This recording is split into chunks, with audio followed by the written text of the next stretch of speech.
কলকাতাস্থ বাংলাদেশ উপদূতাবাসকে ঘিরে শুক্রবার ছিল নজিরবিহীন নিরাপত্তা।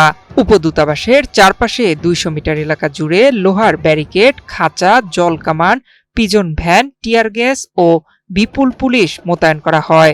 দূর থেকে পুরো এলাকা যেন দুর্গে পরিণত হয়েছে।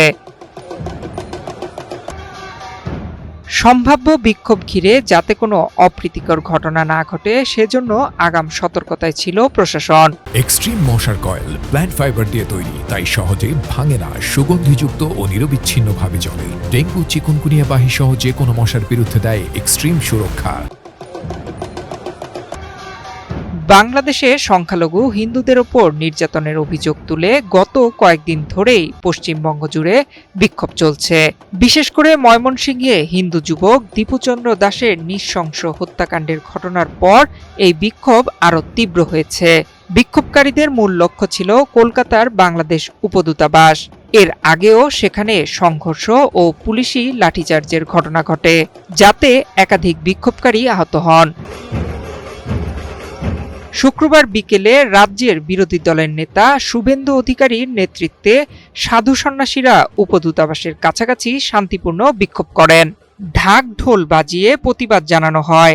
একই সঙ্গে শুভেন্দু অধিকারী সহ ৭ সদস্যের প্রতিনিধি দল মিশনের ভেতরে ঢুকে অ্যাক্টিং উপ হাই কমিশনারের হাতে স্মারকলিপি জমা দেন। বাংলাদেশে হিন্দু রক্ষা করতে হবে। 4 দিন ধরে মিট করেনি, ভয় মিট করেছে। দেখুন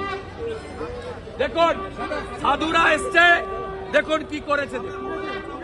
বিক্ষোভ শেষে সাংবাদিকদের মুখোমুখি হয়ে শুভেন্দু অধিকারী কড়া হুঁশিয়ারি দেন।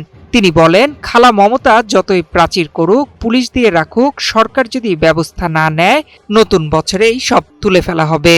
গঙ্গাসাগর মেলার প্রসঙ্গ টেনে তিনি আবারও জানান, বাংলাদেশের সংখ্যালঘু হিন্দুদের ওপর নির্যাতনের বিরুদ্ধে আন্দোলন আরও জোরদার হবে।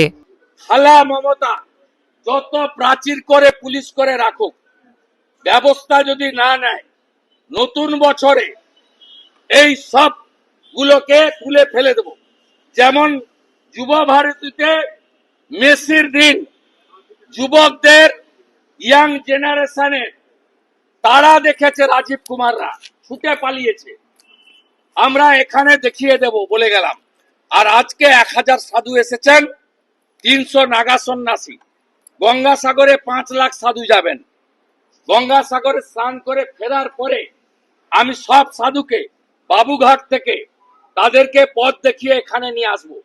কলকাতা পুলিশের কত ক্ষমতা আছে মনোজ বার্মার ওই দিন দেখা হবে। যদিও মিশনের তরফেও শুভেন্দু অধিকারীকে আশ্বস্ত করা হয়েছে, দীপুচন্দ্র দাসের হত্যার ঘটনায় গ্রেফতার হওয়া 10 জনের বিচার না হওয়া পর্যন্ত তারা জামিন পাবে না।